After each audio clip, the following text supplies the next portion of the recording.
کوشش، آرزو، تمنا فقیر کی ہمیشہ یہی رہی ہے کہ جو بات ضرورت کی ہو وہی کی جائے، اور لوگوں سے داد سمیٹنا یا لوگوں کی نظر میں محبوبیت پانا مقصود نہیں۔ اگر قلب میں ایسا کوئی خطرہ گزرے تو نفی کی جاتی ہے۔ آرزو یہ ہے کہ آنے والوں کی زندگیاں سنور جائیں اور ان کا تعلق اپنے رب سے جڑ جائے۔ اسی خواہش اور اسی آرزو اور اسی تمنا کو دل میں سجائے ہر صبح آپ تک پہنچنے کی کوشش کروں گا۔ اللہ میری نیتوں کو خلوص دے اور آپ سب کو اپنی خاص کرم نوازیوں کا نور نصیب فرمائے، چونکہ نیتوں کی خرابی عمل کو برباد کر دیتی ہے۔ اللہ اپنی خاص کرم نوازیاں ہم سب کو عطا کرے، اور یہ ماہ نور اپنے دامن میں اتنی برکتیں رکھتا ہے کہ اس مہینے میں بھی محروم رہ جانے والا بد نصیب شخص ہے۔ حضور نے منبر کی 3 سیڑھیوں پہ قدم رکھتے ہوئے آمین آمین پکارا تھا، تو جبریل امین حضور کی خدمت میں حاضر ہوئے تو انہوں نے عرض کی تھی کہ حضور اس شخص کی ناک خاک آلود ہو جو ماہ صیام رمضان المبارک کو پائے اور اپنی بخشش نہ کروا سکے۔ تو حضور فرماتے ہیں کہ میں نے اس پہ آمین کہا ہے۔ پھر انہوں نے عرض کی اس شخص کی ناک خاک آلود ہو جو والدین کو بڑھاپے میں پائے اور ان کی خدمت کر کے جنت نہ پا سکے۔ تو حضور فرماتے ہیں میں نے آمین کہا۔ پھر جبریل امین نے عرض کی کہ اس شخص کی ناک خاک آلود ہو جس کے سامنے آپ کا ذکر کیا جائے اور وہ درود نہ پڑے۔ تو حضور فرماتے ہیں میں نے آمین کہا۔ اب جبریل یہ کہیں اور حضور اس پہ آمین کی مہر لگائیں تو پھر اس کی قبولیت میں شک نہیں رہتا۔ تو اس سے بڑا بدبخت زمانے میں کوئی نہیں جو ان سعادتوں اور ان خوش نصیبیوں سے بہرہ نہیں ہوتا اور اس سے اپنے دامن کے گناہ نہیں دھو ڈھالتا، بلکہ ان سعادتوں کے ہوتے ہوئے بھی محروم رہتا ہے۔ زندگی میں ایک بار پھر اللہ نے ہمیں یہ موقع نصیب کیا ہے کہ ہم یہاں ماہ صیام کے دامن کو پا رہے ہیں۔ حضور علیہ السلام نے اس ماہ مبارک کے نازل ہونے سے ایک دن قبل صحابہ کو ایک خطبہ ارشاد کیا تھا جس کو حضرت سلمان فارسی نے روایت کیا ہے۔ میں اس کو مختصر انداز میں آپ کے سامنے رکھ دینا چاہتا ہوں اور پھر اپنے مضمون کی طرف آؤں گا۔ حضرت سلمان فارسی کہتے ہیں خاطبنا رسول اللہ صلی اللہ علیہ وسلم فی آخر یوم من شعبان، حضور نے شعبان کے آخری دن ہمیں ایک خطبہ ارشاد کیا۔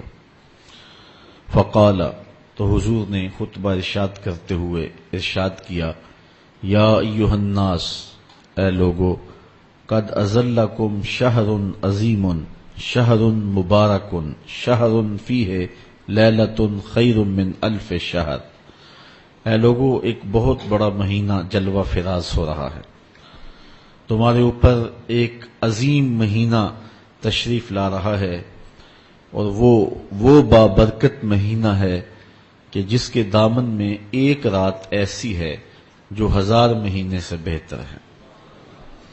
جعل اللہ صیامہ فریضہ، اللہ نے اس مہینے کے روزوں کو فرض ٹھہرایا ہے۔ وقیام لیلۃ تطوعا، اور اس مہینے کی راتوں کو قیام کرنا نفل ٹھہرایا ہے۔ من تقرب فیہ بخصلۃ من الخیر کان کمن ادی فریضۃ فیما سواہ، اس مہینے میں جو کوئی اچھائی کرے گا، کوئی نفلی عبادت کرے گا، اللہ تعالیٰ اس کو فرض کا ثواب عطا کرے گا۔ ومن ادی فریضۃ، اور جس نے کوئی فرض ادا کیا فیہ اس ماہ نور میں، کان کمن ادی 70 فریضۃ فیما سواہ، تو اس کو 70 فرائض ادا کرنے کا ثواب دیا جائے گا۔ وَهُوَ شَهْرُ الصَّبْرِ، فرمائیے صبر کا مہینہ ہے، بس صبر ثوابہ الجنہ، اور صبر کا ثواب جنت ہے۔ وَشَهْرُ الْمَوَاسَات، اور یہ دلجوئی کا مہینہ ہے، پیار بانٹنے کا مہینہ ہے، محبتیں تقسیم کرنے کا مہینہ ہے، الفتیں پھیلانے کا مہینہ ہے، پیار کی خوشبو اور الفتوں کے اجالے زمانے میں بانٹنے کا مہینہ ہے۔ وَشَهْرٌ يُزَادُ فِيهِ رِزْقُ الْمُؤْمِنِ، یہ وہ مہینہ ہے جس میں مومن کے رزق کو بڑھا دیا جاتا ہے۔ من فطر فیہ صائما کان لہ مغفرۃ لذنوبہ وأوتق رقبتہ من النار وکان لہ مثل اجرہ من غیر ان ینتقص من اجرہ شیء۔ اس مہینے میں جس نے کسی روزہ دار کا روزہ افطار کروایا اس کو 3 چیزیں ملیں گی۔ پہلی چیز، اس کے سارے گناہ معاف کر دیے جائیں گے، اور اس کو جہنم کی آگ سے آزاد کر دیا جائے گا۔ تیسری چیز، جس کا روزہ وہ افطار کر رہا ہے اس کے اجر میں کمی کیے بغیر اتنا ہی اجر روزہ افطار کروانے والے کو بھی عطا کر دیا جائے گا۔ قُلْنَا یا رسول اللہ، حضرت سلمان فارسی کہتے ہیں ہم نے عرض کیا اللہ کے رسول صلی اللہ علیہ وسلم، لیسا کلنا نجد ما نفطر بہ الصائم، ہم میں سے غریب لوگ بھی ہیں اور روزہ افطار نہیں کروا سکتے، تو یہ اتنی بڑی سعادت سے وہ تو محروم رہ گئے۔ تو میرے لجپال آقا نے ارشاد فرمایا، فقال رسول اللہ صلی اللہ علیہ وسلم یؤتی اللہ ھذا الثواب من فطر صائما علی مذقۃ لبن او تمرۃ اور شربۃ من ماء۔ حضور نے فرمایا کہ لازمی نہیں ہے کہ بڑا اہتمام کیا ہو، جس نے پانی کا ایک گھونٹ بھی پلا دیا اور دودھ کا ایک گھونٹ بھی کسی کو دے دیا یا کھجور کا ایک ٹکڑا بھی کسی کو کھلا دیا، تو اللہ تعالیٰ جل شانہ اس کو بھی اتنا ہی ثواب عطا فرماتا ہے۔ وہ اشبع صائما سقاہ اللہ من حوض شربتا لا یظمأ حتی یدخل الجنہ۔ حضور نے فرمایا جس نے اس ماہ نور میں کسی شخص کی پیاس بجھائی، اس کو رج کے کھانا دیا، اس کو پانی پلایا، فرمایا کہ اللہ تعالیٰ جل شانہ اس کو قیامت کے دن حوض کوثر کا مشروب عطا کرے گا۔ اور میرے آقا نے فرمایا کہ جس نے ایک بار حوض کوثر سے پی لیا تو 50,000 سال کا دن ہے قیامت کا، تو جنت میں داخل ہونے تک اس شخص کو پیاس نہیں لگے گی۔ وَهُوَ شَهْرٌ أَوَّلُهُ رَحْمَةٌ، یہ وہ مہینہ ہے جس کا پہلا حصہ رحمت ہے، پہلے 10 دن عشر اول رحمت ہے۔ وَأَوْسَطُهُ مَغْفِرَةٌ، اور اس کا درمیانی حصہ بخشش ہے۔ وَآخِرُهُ عِتْقٌ مِّنَ النَّارِ، اور آخری حصہ جہنم کی آگ سے آزادی ہے۔ وَمَنْ خَفَّفَ عَن مَمْلُوكِهِ فِيهِ غَفَرَ اللَّهُ لَهُ وَآتَقَهُ مِنَ النَّارِ، اور جس نے اس مہینے کے اندر اپنے غلام کو، اپنے ملازم کو، اپنے ماتحت کو کام میں تخفیف دی، 8 گھنٹے کام لیا جاتا ہے تو اس نے 2 گھنٹے رمضان کے لیے چھوڑ دیے، تو جس نے اپنے غلام کو، اپنے مملوک کو، اپنے ماتحت کو کام میں تخفیف کی، اللہ تعالیٰ جل شانہ اس کے گناہ بھی بخش دے گا اور اس کو جہنم کی آگ سے بھی آزاد فرما دے گا۔ یہ وہ خطبہ مبارکہ ہے جو حضرت نبی رحمت صلی اللہ علیہ وسلم نے ماہ صیام سے 1 دن قبل اپنی امت کو ارشاد فرمایا۔ چونکہ کل آپ سے ملاقات نہیں تھی، جن لوگوں سے کل ملاقات تھی تو کل یہ خطبہ میں نے ان کے سامنے رکھا تھا، تو میں نے چاہا کہ آپ بھی اس سے محروم نہ ہوں۔ گو میرا مضمون جو ہے وہ توحید ایک زندہ قوت کے نام سے ہے، لیکن ماہ صیام کی ابتدا میں حضور کے کلمات نور آپ تک پہنچانے کی سعادت پائی۔ اللہ تعالیٰ جل شانہ ہمیں ان سعادتوں کا حقدار بنا دے اور ہمیں اس ماہ نور کو اس انداز سے گزارنے کی توفیق دے جس انداز سے گزارنے کا ہمیں حکم دیا گیا ہے۔ اب آئیے اللہ تعالی جل شانہ کو ایک ماننا، اس کا کوئی شریک نہیں، اس کو واجب الوجود ماننا، ذات میں، صفات میں، افعال میں، اسماء میں اس کا کوئی شریک نہیں ہے، پوری کائنات اس کی محتاج ہے اور وہ کسی کا محتاج نہیں ہے۔ اپنی تمام تر شانوں کے باوجود وہ موجود ہے، اس پر کبھی بھی عدم نہیں آیا۔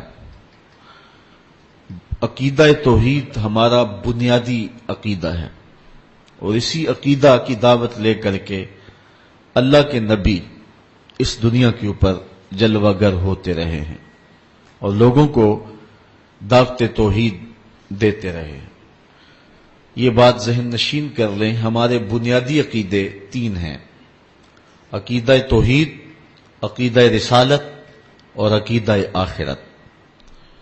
توحید ایک زندہ قوت ہے جو قوموں کے اندر ایک حرارت پیدا کرتی ہے، ممولے کو شباز سے لڑا دینے کی ہمت دیتی ہے، اور ایک تنہا شخص ہزاروں لاکھوں کے مقابلے میں پوری قوت کے ساتھ کھڑا ہو جاتا ہے۔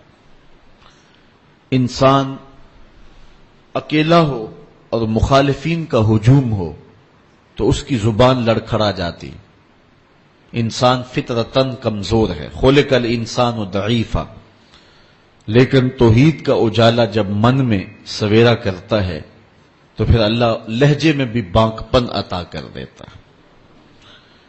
اس عنوان کے ساتھ ہم حضرت سیدنا ابراہیم علیہ السلام کے لہجے کو ملاحظہ کر سکتے ہیں۔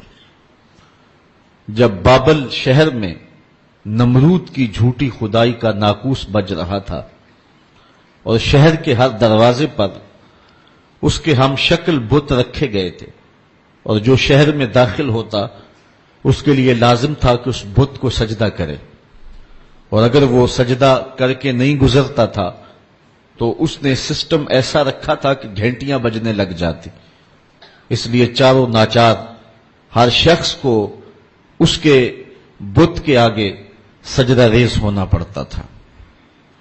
اس ماحول میں جبکہ کفر ہر سمت پھیلا ہوا تھا، ظلمتیں ڈیرا جمائے ہوئے تھی، شب دہجور ہر سمت پنجے گاڑے ہوئے تھی، اور اس کی جھوٹی خدائی کی فسوکاری لوگوں کو جکڑے ہوئے تھی، تو اس زمانے میں ایک شخص پیدا ہوا جس کو حضرت ابراہیم کے نام سے دنیا جانتی۔ آپ نے نہ صرف نمرود کی جھوٹی خدائی کا انکار کیا، بلکہ انہوں نے جو جھوٹے خدا بنا رکھے تھے ان سب کا انکار کر کے پوری عظیمت اور پوری جرأت کے ساتھ کھڑے ہو کر کے دنیا کے سامنے توحید پرستوں کی جو تصویر پیش کی ہے وہ انوکھی بھی ہے، البیلی بھی ہے، جرأت افزا بھی ہے، اور باطن کو جلا دینے والی بھی ہے۔ آئیے سورہ الانبیاء اٹھا کر کے دیکھتے ہیں، اللہ کا نبی جس ماحول میں آنکھ کھولتا ہے اور پھر جوانی کی دہلیز پہ قدم رکھتا ہے، ایک جھوٹے خدا کی خدائی کا ڈنکا بج رہا ہے، اور لوگ اس کے سامنے اپنی پیشانیاں بھی جھکاتے ہیں اور اپنے سر بھی جھکاتے ہیں۔ حضرت ابراہیم جب بلوغت کی عمر کو پہنچتے ہیں، وَلَقَدْ آتَيْنَا إِبْرَاهِيمَ رُشْدَهُ مِنْ قَبْلُ، اللہ ارشاد فرماتا ہے، اور یقیناً ہم نے مرحمت فرمائی تھی ابراہیم کو ان کی دانائی، اس سے پہلے وَكُنَّا بِهِ عَالِمِينَ، اور ہم ان کو خوب جانتے تھے۔ اِذْ قَالَ لِأَبِيهِ وَقَوْمِهِ مَا هَٰذِهِ التَّمَاثِيلُ الَّتِي أَنْتُمْ لَهَا عَاكِفُونَ، جب انہوں نے اپنے چچا اور اپنی قوم سے کہا کہ یہ کیا مورتیاں ہیں جن پر تم پوجا پاٹ کرنے کے لیے جمے بیٹھے ہو۔ وہ بت تھے جن کے ارد گرد وہ بیٹھے رہتے تھے اور ان کی پوجا پاٹ کرتے تھے۔ قالوا وجدنا آباءنا لها عابدین، تو انہوں نے جو دلیل دی وہ یہ تھی کہ ہم نے اپنے آباء و اجداد کو ایسے کرتے ہوئے دیکھا ہے۔ قال لقد کنتم انتم وآباؤکم فی ضلال مبین.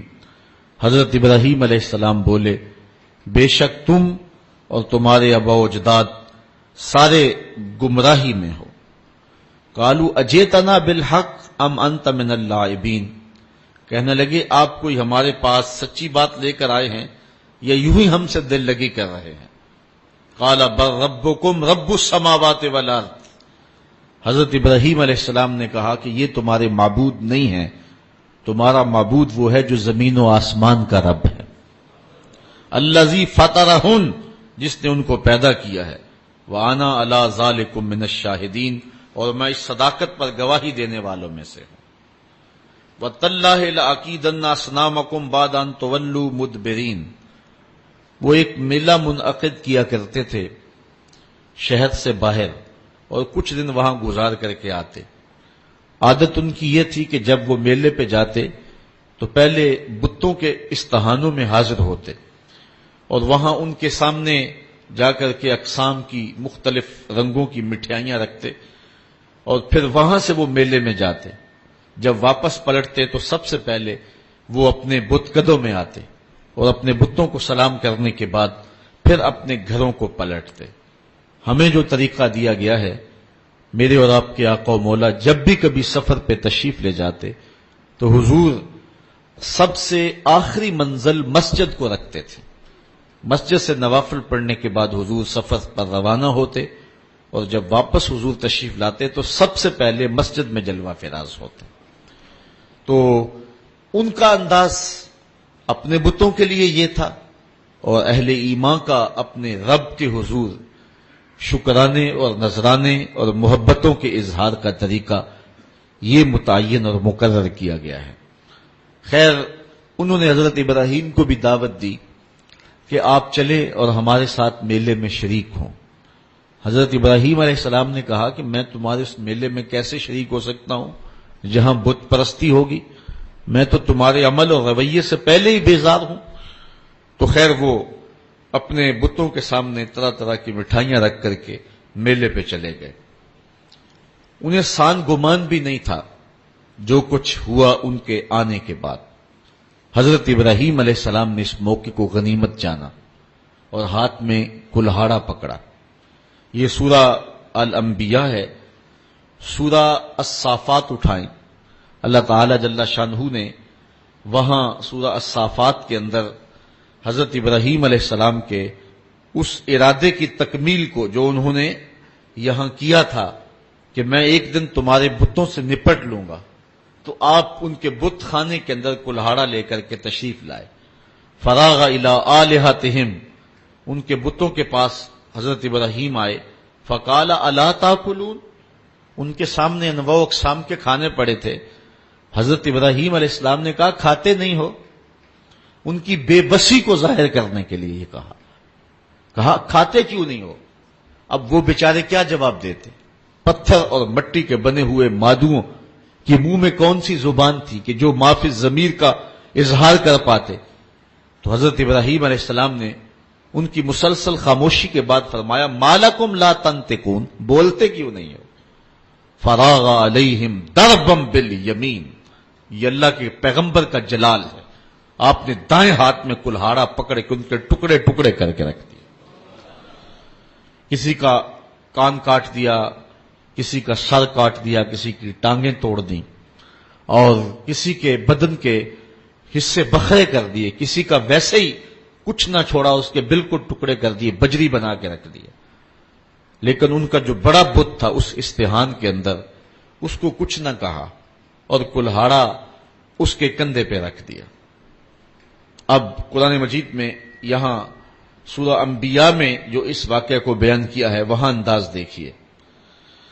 آپ نے فرمایا وَتَاللَّهِ لَأَكِيدَنَّ أَصْنَامَكُمْ بَعْدَ أَن تُوَلُّوا مُدْبِرِينَ، جب تم پلٹ کے پیٹھ پھیرتے ہوئے آؤ گے تو میں تمہارے بتوں کے ساتھ جو ہے کوئی سلوک کروں گا، ان کا بندوبست کر لوں گا. فَجَعَلَهُمْ جُزَازًا، تو پس آپ نے ان کو ریزہ ریزہ کر ڈالا.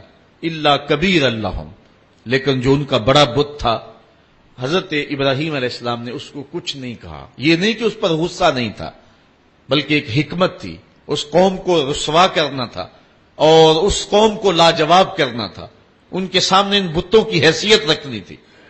تو حضرت ابراہیم علیہ السلام نے بڑے بت کو کچھ نہیں کہا، لعلہم الیہ یرجعون، تاکہ وہ لوگ اس افتاد کے بارے میں اس کی طرف رجوع کریں۔ اب قوم جب واپس آئی تو معمول ان کا یہی تھا کہ وہ پہلے بت خانے میں آیا کرتے تھے۔ جب وہ بت خانے میں داخل ہوئے تو عجیب تماشا دیکھا کہ جن بتوں سے وہ مرادیں مانگا کرتے تھے، جن سے بارش کی دعائیں کیا کرتے تھے، اور جن کے ساتھ ان کی حکومت، سیاست، ان کا معاش، ان کی معاشرت وابستہ تھی، ان کے حصے بکھرے پڑے ہوئے دیکھے اور ان کی ٹانگیں ٹوٹی ہوئی دیکھی تو بہت پریشان ہوئے۔ قالوا من فعل هذا بآلهتنا انه لمن الظالمین، کہنے لگے ہمارے ان خداؤں کے ساتھ یہ سلوک کس نے کیا ہے؟ جس نے یہ کام کیا ہے وہ ظالموں میں سے ہے۔ غصے سے پیچ و تاب کھانے لگے کہ برا حال ہوا ہے، دھڑم تختہ کر کے رکھ دیا اور ان کے جسم کے ٹکڑے بکھرے ہیں بت خانے کے اندر، مٹھائیاں بکھری ہوئی ہیں، پلیٹیں بکھری ہوئی ہیں۔ تو کہنے لگے یہ کسی نے بہت برا کیا، سخت ظلم کیا، زیادتی کی ہے۔ قالوا سمعنا فتى يذكرهم يقال له ابراہیم، کہنے لگے چند آدمیوں نے ان لوگوں میں سے کہا ایک نوجوان کو سنا ہے جو ان بتوں کا ذکر برائی سے کرتا ہے، اس کا نام ابراہیم، ورنہ اس بھرے ماحول میں ان بتوں کے ساتھ یہ سلوک بھلا کون کر سکتا ہے؟ ان بتوں کی ہیبت سے سارے خائف ہیں۔ ایک بندہ ہے اس پورے معاشرے کے اندر جو جرأت کے ساتھ ان بتوں کے خلاف بولتا ہے، اس کو ابراہیم کہتے ہیں، یہ سب کچھ اسی کا کیا دھرا ہوگا۔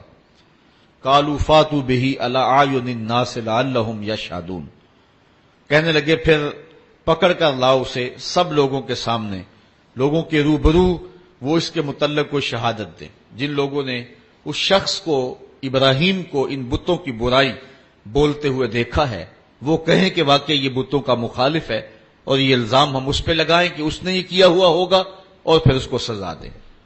حضرت ابراہیم علیہ الصلوۃ والسلام لے آئے گئے اور ان کو پکڑ کر کے گرفتار کر کے جو ہے وہ بادشاہ کے دربار میں حاضر کر دیا گیا۔ آیان سلطنت بھی بیٹھے ہیں، وزراء بھی بیٹھے ہیں، مشیر بھی بیٹھے ہیں، خود نمرود بھی بیٹھا ہے، پجاری بھی، اور ان استہانوں کے اور ان بت خانوں کے پروہت بھی بیٹھے ہوئے ہیں، منتیں ماننے والے، دعائیں مانگنے والے، ان کو اپنا معبود سمجھنے والے، اپنی پیشانی ان کے چرنوں میں رکھنے والے سارے بیٹھے اور اپنے بتوں کی بدحالی پہ پیچ و تاب کھا رہے ہیں۔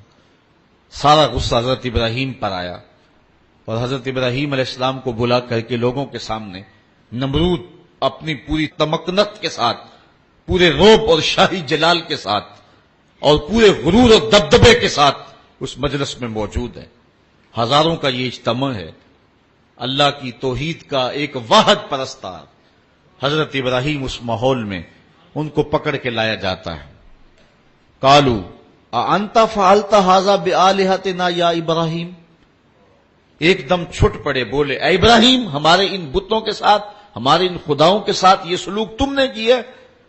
پھر حضرت ابراہیم نے کیا جواب دیا؟ قال بل فعلہ کبیرہم ھذا، ان کے بڑے نے کیا ہوگا، اسلحہ تو اس سے برآمد ہو رہا ہے نا، یہ آپس میں لڑ پڑے ہوں گے، یہ کہہ رہا ہوگا کہ تم چھوٹے میری خدائی میں کیوں شریک ہو، تو اس بڑے نے کیا ہوگا۔ پھر آگے فرمایا فاسألوہم ان کانوا ینطقون، اچھا یہ نہیں بتاتا تو جن کے ساتھ یہ قیامت ٹوٹی ان سے پوچھ لو کہ تمہارے ساتھ یہ قیامت کس نے توڑی، یہ اپنے دکھ کی بپتا خود سنائیں نا، اپنی داستان سرائی خود کریں، ان کے ساتھ یہ قیامت کس نے توڑی، کس نے ظلم کیا ان کے ساتھ؟ پہلے تو کلہاڑا جس سے برآمد ہو رہا ہے، ان کا جو بڑا ہے اس نے کیا ہوگا۔ حالات قرینہ حالیہ جو ہے وہ یہ بتا رہا ہے کہ سارے بت جو ہے وہ قتل کر دیے گئے، بڑے کے پاس جو ہے وہ اسلحہ ہے اور وہ بچ گیا، اس کو خراش تک نہیں آئی، یقیناً ان کی آپس میں کوئی لڑائی ہو گئی ہوگی، اس بڑے نے چھوٹوں پہ حملہ کر دیا اور ان کے ٹکڑے ٹکڑے کر کے رکھ دیے اور خود سلامت رہا، تو اس نے کیا ہوگا۔ اچھا اگر اس نے نہیں کیا ہے تو یہ نہیں بتا رہا، تو چلو جن کے ساتھ یہ قیامت ٹوٹی ہے ان بیچاروں سے پوچھ لو تمہاری ٹانگیں کس نے کاٹ دی، تمہارے سر کس نے توڑ دیے، تمہارے کان کس نے کاٹ دیے، تمہاری ناک کس نے توڑ دی۔ حضرت ابراہیم علیہ الصلوۃ والسلام کے لفظوں کی کاٹ کلہاڑے کی کاٹ سے بھی زیادہ تھی. اللہ اکبر. اللہ کا نبی بول رہا ہے اور نمرود کا دربار ہے, سارے مخالف ہیں, بتوں کے ماننے والے اور ان کو اپنا معبود برحق سمجھنے والے. ایک جوان اللہ کی توحید کا واحد پرستار میدان عمل میں کھڑا ہے. حضرت ابراہیم علیہ السلام نے ذرا لفظوں کی کاٹ دیکھیے اور حضرت ابراہیم کا لہجہ دیکھیے. کالا بل فعلہ کبیرہم ھذا, ان کے اس بڑے نے کیا ہوگا. فاسألوہم, اب کوئی وقفہ دیے بغیر, فا تاکیبیہ ہے اور سما اور فا میں فرق یہ ہے کہ جب سما بولا جاتا ہے تو اس میں تاکیب فی الفور نہیں ہوتی, اور جب فا عربی میں بولا جاتا ہے تو اس میں تاکیب فی الفور ہوتی ہے. یعنی ان کو وقفہ دیے بغیر ایک حملے کے اوپر دوسرا حملہ کیا. فاسألوہم, ان سے پوچھ لو. اور پھر بتوں کی بے بسی کو بھی ساتھ بیان کر کے فوراً کہا ان کانوا ینطقون, اگر یہ بولتے ہیں تو اپنی دکھ کی کہانی بیان کریں, اپنے درد اور اپنے دکھڑے کو بیان کریں کہ یہ قیامت ان پر کس نے توڑی ہے.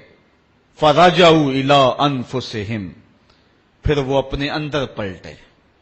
ضمیر تو ہوتا ہے, اندر سے آواز تو آتی ہے, پھر وہ اپنے ضمیر کی طرف پلٹے. فَقَالُوا إِنَّكُمْ أَنْتُمُ الظَّالِمُونَ, اور پھر بولے بے شک تم خود ہی ظالم ہو. ان سے توقعات وابستہ کیے ہوئے ہو جو اپنے وجود کی سلامتی اور اپنے وجود کی بقا کی ضمانت بھی نہیں دے سکتے, اور پھر ان کے اوپر حملہ آور ہو تو دفاع بھی نہیں کر سکتے. دفاع تو دور کی بات ہے, اپنے دکھ کی کہانی بھی نہیں سنا سکتے. ان پر ظلم کس نے کیا اس بپتا کو بھی نہیں کہہ سکتے. تو جو اتنے مجبور اور اتنے بے بس ہیں تو وہ تمہیں کیا دے گی. ایک دم وہ اپنے اندر پلٹے, ضمیر اندر سے گھنٹیاں بجانے لگا. ابراہیم کھڑے ہیں اور اللہ کی توحید کا پیغام دے رہے ہیں. وہ اپنے اندر جھکے اور کہا کہ تم خود ہی ظالم ہو. ثم نکسوا علی رؤوسہم, پھر وہ اوندے ہو کر پلٹ گئے. اندر کی ظلمت, اندھیرا اور ان بتوں کا وہ پیار جو ان کے اندر رچا بسا تھا, پھر وہ دوبارہ پلٹے اور حضرت ابراہیم سے مخاطب ہو کے کہا لقد علمت ما ہؤلاء ینطقون. لجاجت تھی لہجے میں, بانک پن نہیں تھا, چونکہ جھوٹ کے لہجے کے اندر جو ہے وہ کڑک نہیں ہوتی, کھنک نہیں ہوتی, اس لیے لجاجت کے لہجے میں بولے ابراہیم تو جانتا ہے یہ بیچارے بولتے نہیں. بس ان کے یہ کہنے کی دیر تھی کہ اللہ کا نبی اٹھ کے کھڑا ہو گیا. اب سنو حضرت ابراہیم علیہ الصلوۃ والسلام کے لہجے کا بانک پن دیکھیے. قرآن مجید میں توحید کے عنوان سے حضرت ابراہیم کی تقریر کے یہ لفظ جو ہیں, ذرا ان لفظوں کی کاٹ دیکھیے اور الفاظ کی اٹھان دیکھیے, ابراہیم علیہ الصلوۃ والسلام کے لہجے کا حسن دیکھیے اور پھر قرآن کا معجزہ دیکھیے. میرے پاس وہ لہجہ نہیں ہے کہ ان لفظوں کو اس انداز سے پڑھ سکوں کہ وحی کے پڑھنے کا جو طریقہ اور سلیقہ اہل زبان رکھتے ہیں, لیکن میرے ٹوٹے ہوئے لہجے کے اندر بھی آپ ان لفظوں کا حسن ملاحظہ کر سکیں گے کہ کس قدر اللہ کے نبی حضرت ابراہیم علیہ الصلوۃ والسلام کھڑے ہو کر کے اللہ کی توحید پر گفتگو کر رہے ہیں, اور یہ موقع حضرت ابراہیم تلاش کر رہے تھے, اور یہ سارا جو کچھ کیا تھا اس موقع کو پیدا کرنے کے لیے حضرت ابراہیم نے کیا تھا. اب حال یہ ہے کہ نمرود بھی بیٹھا ہے, اس کے آیان سلطنت بھی بیٹھے ہیں, وزراء مشیر بھی بیٹھے ہیں, حکمران طبقہ بھی بیٹھا ہے, عوام بھی بیٹھے ہیں, پروہت بھی بیٹھے ہیں, پجاری بھی بیٹھے ہیں, سارے بیٹھے ہوئے ہیں. اور حضرت ابراہیم علیہ السلام جب حجت پوری کر لی اور ان کو کہا ان سے پوچھ لو, بڑے نے کیا ہوگا, اچھا یہ بولتے ہیں تو ان سے سوال کر لو, تو وہ اپنے ضمیر کی طرف لوٹے اور پھر پلٹ آئے دوبارہ گمراہی کی طرف. لہجے میں جو ہے وہ توتلا پن تھا, رک رک کے کہہ رہے تھے, لجاجت تھی, ٹپک رہی تھی لہجے کے اندر, بے بسی تھی. حکمران ہونے کے باوجود اتنا طبقہ ایک تنہا شخص سے مخاطب نہیں ہو رہا اور آنکھیں ملانے کے قابل نہیں ہے, جھکی نظریں ہیں, زبان بل کھا رہی ہے, لجاجت ہے, پیشانی اور بدن پہ پسینہ چھوٹا ہوا ہے, اور کفر کے یہ سرغنے لجاجت بھرے لہجے میں کہتے ہیں لقد علمت ما ہؤلاء ینطقون. ابراہیم تو جانتا ہے یہ بیچارے بولتے تو نہیں, ان سے کیا پوچھیں, یہ تو بولتے نہیں ہیں. بس یہ کہنے کی دیر تھی, اللہ کا نبی کھڑا ہوا. اب سنو حضرت ابراہیم کا لہجہ. کالا, افتعبدون من دون اللہ ما لا ينفعکم شیئا ولا یضرکم اف لکم ولما تعبدون من دون اللہ افلا تعقلون.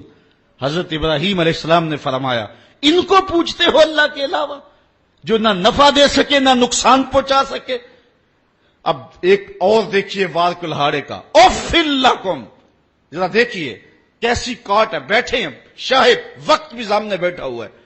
اللہ کا نبی بول رہا ہے ابراہیم علیہ الصلوۃ والسلام کے لہجے کے اندر جلال ہے اور پورے روب کے ساتھ اللہ کا نبی اللہ کی توحید کا پیغام دے رہا ہے. اف لکم افسوس ہے تمہارے جینے پہ. اف لکم ولما تعبدون من دون اللہ اور افسوس ہے تمہارے ان خداؤں پہ جن کو تم اللہ کے علاوہ پوچھتے ہو. افلا تعقلون. تمہاری کھوپڑی میں دماغ نہیں ہے. ان کو پوچھ رہے ہو جو اپنے دکھ کی کہانی بھی نہیں سنا سکتے. اب جب دلیل سے بات نہ ہو سکے اور جب کسی کے لفظوں کی کاٹ نہ کی جا سکے تو جو طاقتور لوگ ہوتے ہیں ان کا لہجہ دوسرا ہوتا ہے. جلا دو, ٹکڑے کر دو, مار دو, بوٹیاں نوچ لو. انہوں نے کہا قالو حرقوہ وانصروا آلہتکم ان کنتم فاعلین. آپس میں بولے اس کی زبان تو روکی نہیں جا سکتی, اس کے لہجے کا جواب تو دیا نہیں جا سکتا, اپنے بتوں کا دفاع تو ہو نہیں سکتا. ہمارے اس معاشرے میں یہ ایک شخص کھڑا ہو گیا اور ہمارے بتوں کے خلاف بول رہا ہے. اب اس کا جواب تو تم دے نہیں سکتے. اس طرح کرو کہ اس کو جلا کے راکھ کر دو. آج یہ ٹیری جونز نے امریکہ کے اندر کتاب رحمت کے ایک نسخے کو جلانے کا اعلان کیا ہے. یہ اپنی شکست کا اعلان کیا ہے. قرآن کی صداقت کے آگے بول نہیں سکا ہے. قرآن کا یہ نعرہ اگر اس کتاب رحمت میں تمہیں شک ہے تو اس کی مثل ایک سورت ہی لا کے دکھاؤ. یہ قرآن کا چیلنج آج بھی موجود ہے. بیروت میں, شام میں, فلسطین میں, مصر میں اور اسرائیل کے اندر کتنے یہودی ہیں جو بائی برتھ عربی ہیں اور وہ عربی کو اچھی طرح سے جانتے ہیں. یہ چیلنج ان کو دیا گیا ہے, لاؤ نا قرآن کی مثل ایک سورت. لیکن جب دلیل کی زبان بند ہو جائے اور انسان دلیل سے بات نہ کر سکے تو پھر اوچھے ہاتھ کنڈوں پہ اتر آتا ہے. پھر گالی اور گولی اس کا لہجہ ہوتا ہے. پھر وہ کہتا ہے جلا دو, ٹکڑے کر دو. تو حضرت ابراہیم علیہ السلام کے لیے انہوں نے سب نے مل کر کے یہ فتویٰ دیا قالوا حرقوہ وانصروا آلہتکم. اس کو جلا دو اور اپنے معبودوں کو بچا لو. ان کنتم فاعلین. اگر تم کچھ کر سکتے ہو تو یہی راستہ تمہارے پاس رہ گیا ہے. اگر اپنے خداؤں کا دفاع کرنا ہے تو پھر اس کی زبان بند کرنے کے لیے یہی طریقہ ہے کہ اس کو آگ میں جلا دیا جائے. اب آگ کا آلاؤ روشن کر دیا گیا. حضرت ابراہیم کو تلوار کی ایک ضرب سے بھی کاٹنے کا اہتمام کیا جا سکتا تھا, لیکن رنگ کوئی اور تھے اور رب کو کچھ اور منظور تھا. ایک چخا تیار کی گئی اور مفسرین لکھتے ہیں کہ اتنی بڑی تھی کہ اگر اوپر سے فضا سے کوئی پرندہ گزرتا اور اس سے اٹھنے والی گرمی اور حرارت اور حدت سے وہ جل بن کر کے کباب بن کر کے نیچے جو ہے وہ گر جاتا. اب جب چخا جلالی روشن کر لی, اب ابراہیم علیہ السلام گرفتار ہیں اور ان کو پکڑ کے آگ میں ڈالیں تو کیسے ڈالیں, قریب تو جایا نہیں جاتا. ایک منجنیق تیار کی, اس کے ایک پلڑے میں حضرت ابراہیم علیہ السلام کو بٹھایا, ان کے بدن پہ رسیاں جو ہے وہ باندھی اور ان کو جکڑ کر کے اس منجیق میں رکھا کہ اس کو گھما کر کے اس آگ میں ڈال دیں گے. جب منجیق کو گھمایا جانے لگا کارکنان قضاء و قدر میں کوہرام مچ گیا. مالک اس دھرتی پہ تیرا ایک ہی تو پرستار ہے, تیرا ایک ہی تو پوجنے والا ہے. اگر یہ بھی نہ رہا تو پھر تیری توحید کا اعلان کون کرے گا. لیکن فطرت مسکرا کے کچھ اور کہہ رہی تھی. فانوس بن کے جس کی حفاظت ہوا کرے وہ شمع کیا بجھے جسے روشن خدا کرے. حضرت ابراہیم علیہ الصلوۃ والسلام اس منجیق میں ڈال لیے گئے. ذرا دیکھیے توحید پرست کا لہجہ. جس دھج سے کوئی مقتل میں گیا وہ شان سلامت رہتی ہے.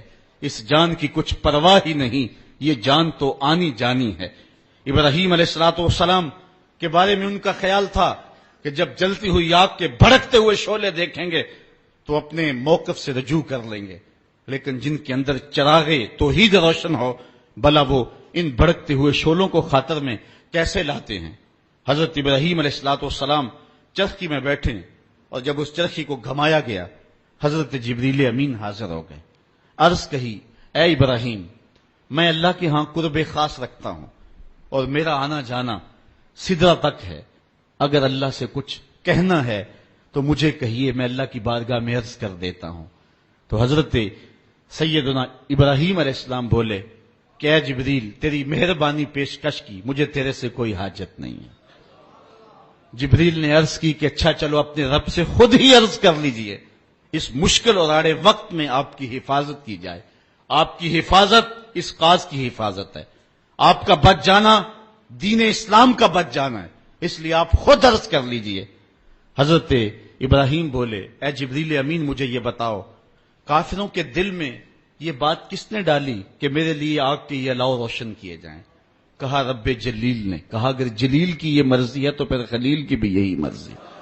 جے سونا میرے دکھ وچ راضی تے میں سکھ نو چلے ڈاواں، اگر اس کی رضا ہے کہ میں جلوں تو میں 100 بار جلنے کے لیے تیار ہوں۔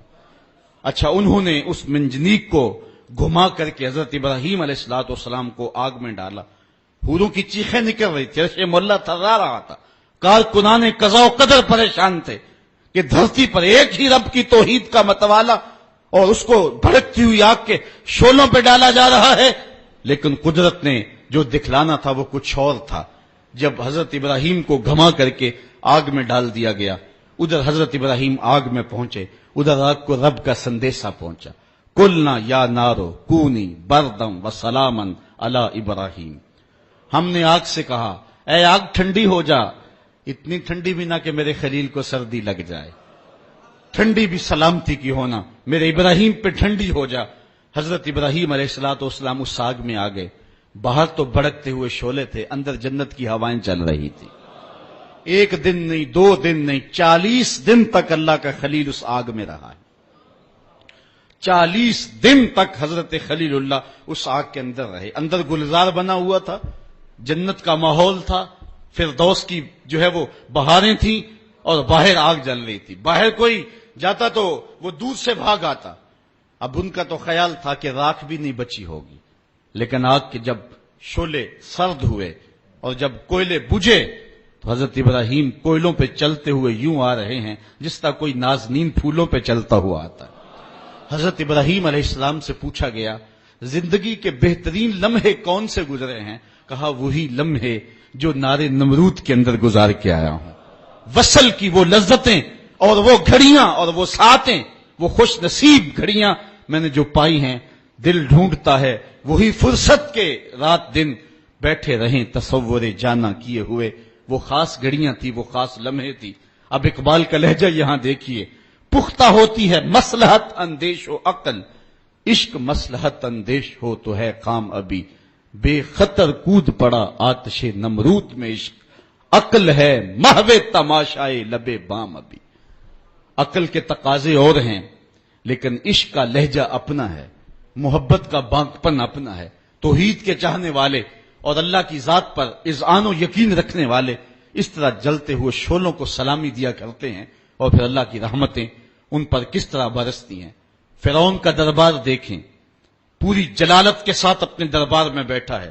اللہ کا پیغمبر حضرت سیدنا موسیٰ علیہ السلام، ہاتھ میں عصا ہے، سر پہ امامہ ہے، فرعون کے دربار میں بیٹھ کے اللہ کی توحید کا اعلان کر رہے ہیں۔ زیر لب مسکرا کے بولا میرے گھر میں پلتا رہا، آج مجھے یہ کل سکھانے آ گیا ہے؟ تو اللہ کا نبی بولا کہ میں رہا تیرے گھر میں ہوں، دودھ میں اپنی ماں کا پیتا رہا ہوں۔ اللہ اکبر۔ حضرت ابراہیم علیہ السلام سے لے کر کے حضرت موسیٰ تک پھر وہ لمحے بھی آئے، کفر نے ایک بار پھر زور پکڑا۔ اللہ کا بابرکت گھر کعبۃ اللہ اور 360 بت کعبے کے اندر سجے ہوئے ہیں۔ جب خدا کے گھر میں بھی بت سجے ہوئے ہیں، اللہ نے اپنے محبوب کو روشنیوں اور اجالوں کا نقیب بن کے دنیا پہ جلوہ گر کیا۔ پھر حضور کھڑے ہوئے، مخالفتوں کے وہی طوفان، نکتہ چینی کی وہی آندیاں، حالات کے وہی جبر اور مشکلوں کے وہی جکڑ، راستے میں بچھے ہوئے کانٹے، کھدے ہوئے گڑے، طائف کے بازار، مکے کی گلیاں، ابو لہب بھی ہیں، ابو جہل بھی ہیں، عقبہ بن ابی معیط جیسے ظالم لوگ بھی ہیں۔ یہاں ایک فرعون یا ایک نمرود نہیں ہے، یہاں درجنوں فرعون اور درجنوں نمرود جو ہیں وہ مقابلے میں کھڑے ہیں۔ حضور علیہ السلام کے شفیق چچا حضرت ابو طالب، ان سے کہا جاتا ہے آ کر کے کہ آپ اپنے بھتیجے کو روک لیں، اور یہ اتنے لوگوں کے ساتھ کیسے ٹکر لے گا؟ تو ان کے دل میں بھی جب بات آئی تو اپنے بھتیجے کو بلا کر کے کہا میرے ناتواں کندھوں پہ اتنا بوجھ نہ ڈالو جس کو میں اٹھا نہ سکوں. تو حضرت نبی رحمت صلی اللہ علیہ وسلم نے جب اپنے چچا کو بھی اپنی حمایت سے دستبردار ہوتے ہوئے دیکھا تو آنکھوں میں آنسو آ گئے اور کہا کہ چچا تمہاری مرضی، رہی بات میری، واللہ لو وضع الشمس فی یمینی والقمر علی یساری، اگر یہ میرے دائیں ہاتھ میں سورج رکھ دیں، بائیں ہاتھ میں چاند رکھ دیں، کونین کے خزانے میرے قدموں میں ڈھیر کر دیں، میں تب بھی اللہ کی توحید کا اعلان کرتا رہوں گا. یا تو اس راستے کے اندر اپنی جان دے دوں گا اور یا پھر اس امر کو غالب کر کے رہوں گا. تو انہوں نے کہا یا ابن اخی کل ما اجبتا، اے میرے بھائی کے بیٹے جو دل میں آتا ہے کہو میں تمہارے ساتھ ہوں. وہ عظیمتوں کی یہ داستانیں اور یہ بانکپن اور یہ انداز اللہ کے بندوں کا شیوا ہے کہ وہ ہمیشہ ہر دور میں حق کے پرچم کو ہی بلند کیا کرتے ہیں. ان کا لہجہ اور ان کا انداز اور ان کے انداز کا بانکپن لوگوں کو جو ہے وہ بلاتا ہے، جو ہے وہ ایک زندگی کی طرف، ایک حرارت کی طرف. توحید ایک ایسا جذبہ ہے جو اندر ایک توانائی اور ایک بجلی بھر دیتا ہے اور بندہ لا خوف علیہم ولا ہم یحزنون کا روح بن جاتا ہے، کیونکہ اسے یقین ہے کہ میرا رب تمام طاقتوں کا مالک ہے اور اس کے قبضہ قدرت میں میری جان ہے. محیی بھی وہ ہے اور ممیت بھی وہ ہے، زندگی بھی اسی کے دستے قدرت میں ہے اور موت بھی اسی کے ہاتھوں میں ہے. اس لیے کوئی شخص نہ تو روح قبض کر سکتا ہے نہ زندگی کے ایک سانس ودیت کر سکتا ہے. اس لیے وہ لوگوں سے ڈرے بغیر پوری قوت کے ساتھ حق کا پرچم تھام کے میدان عمل میں بڑھتا رہتا ہے. آج جس دور میں ہم جی رہے ہیں اور زندگی گزار رہے ہیں، اس دور میں توحید ہمارے مناظروں کا بحث تو بن گئی، لیکن توحید سے وہ جو حرارت ملتی تھی جس سے مردہ قوموں کے اندر زندگی پیدا ہوتی تھی، آج وہ حرارت چھنتی چلی جا رہی ہے. اقبال نے اس لہجے کو اور اس دکھڑے کو آج سے 100 سال قبل بیان کرتے ہوئے کہا تھا زندہ قوت تھی جہاں میں یہی توحید کبھی، آج کیا ہے فقط ایک مسئلہ علم کلام. روشن اس ذو سے اگر نہ ہو کردار تو مسلمان سے ابھی تک پوشیدہ ہے مسلمان کا مقام. میں نے اے میر سپا تیری سپا دیکھی ہے، کل ہو واللہ کی شمشیر سے خالی ہے نیام. اس راز سے واقف ہے ملا نہ فقی، وحدت افکار کی بے وحدت کردار ہے خام. قوم کیا چیز ہے، قوموں کی امامت کیا ہے، اس کو کیا سمجھے یہ بیچارے 2 رکعت کے امام. توحید کا بانکپن تو یہ ہے سارا زمانہ ناراض ہو جائے لیکن اپنے رب کی رضا مقصود زندگی ہو. کسی کہنے والے نے کس بانکپن کے ساتھ کہا تھا توحید تو یہ ہے خدا حشر میں کہہ دے یہ بندہ 2 عالم سے خفا میرے لیے تھا. اس کے دامن توحید میں، دامن رحمت میں آباد ہونے والے پھر لا خوف علیہم ولا ہم یحزنون کا روپ دھار لیتے ہیں. یہ عنوان تو اپنے دامن میں بہت کچھ رکھتا تھا لیکن جو ہے وہ وقت سمٹ گیا اور موسم کی شدتیں بھی ملحوظ ہیں.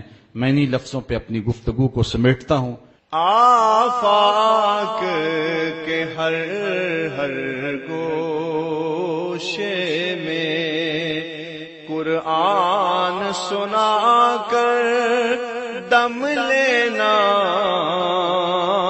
اب رکنا نہیں، اب تھمنا نہیں.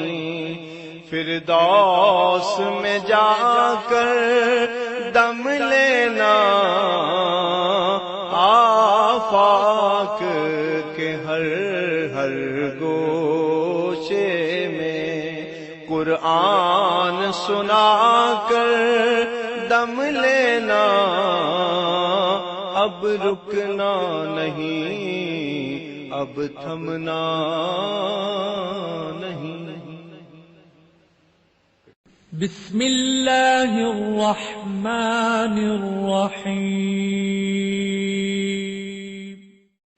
ہم جہد و عظیمت کے راہی، ہم جہد و عظیمت کے راہی، منزل پہ جا کر دم لیں گے، میدان عمل میں نکلے ہیں، میدان عمل میں نکلے ہیں. باطل کو مٹا کر دم لیں گے، ہم جوہد و عزیمت کے راہی منزل پہ جا کر دم لیں گے آفاق کے ہر ہر گوشے میں آفاق کے ہر ہر گوشے میں قرآن سنا کر دم لیں گے اب رکنا نہیں اب تھمنا نہیں اب رکنا نہیں اب تھمنا نہیں فردوس میں جا کر دم لیں گے ہم جوہد و عزیمت کے راہی منزل پہ جا کر دم لیں گے میدان عمل میں نکلے ہیں باطل کو مٹا کر دم لیں گے۔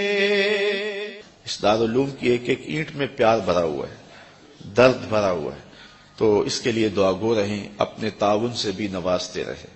اللہ کی توفیق سے یہ ایک مرحلہ تقریباً تکمیل کے قریب ہے۔ ہم نے چاہا یہ تھا کہ 3.5 لاکھ روپے کا ایک ستون بما اوپر والا چھت اور فرشی لینٹر جو پڑا ہے یہ 3.5 لاکھ روپے کا ایک بنتا ہے، تو اگر ہمیں 99 لوگ مل جائیں تو یہ سارا مکمل ہو جائے، لیکن 47 لوگ ہمیں مل سکے، چونکہ 3.5 لاکھ روپے ہم نعت خواں کو دے لیتے ہیں، مدرسے کو دینا ہمارے لیے مشکل ہے، ہمارا مزاج ایسا بنا ہوا ہے۔ تو پورے ملک کے اندر اتنے لوگ ملے، اللہ ان کے رزق میں بے پناہ برکتیں عطا فرمائے۔ باقی جن لوگوں نے انفرادی طور پہ کوشش کی 2، 5، 7، 8، 10، 20 ہزار جتنی توفیق کوئی شامل ہوئے، تو یہ اتنا کام مکمل ہوا، اور یہ تھوڑا سا حصہ ہم نے یہ کچھ قرض لے کر کے ڈالا ہے، اور آگے والا حصہ بھی ہم نے جو ہے وہ تعمیر کرنا ہے۔ جب اوپر والی چھت کا مرحلہ پہنچے گا تو ایک ستون بما چھت کے صرف 2 لاکھ روپے تک جو ہے وہ ممکن ہوگا۔ احباب اگر اس حوالے سے جو ہے وہ تعاون فرمائیں۔ جامعۃ المصطفیٰ کے جو ماہانہ اخراجات ہیں اس سلسلے کے اندر باہر سے معاونت فارم اگر وصول کر لیں، ایک بچے کا اوسط خرچہ تقریباً 1200 سے 1500 روپے تک ہے۔ اگر ایک بچے کا خرچہ اپنے ذمے لے لیں، ہمارا نمائندہ ہر مہینے وصول کر لے گا، تو یہ ایک تعاون کی صورت ہوگی۔ بہرحال جس طرح جس سے بن پڑے، اپنے مرحومین کے صالح ثواب کے لیے، اس کی تعمیر کے لیے آپ نے کوشاں رہنا ہے۔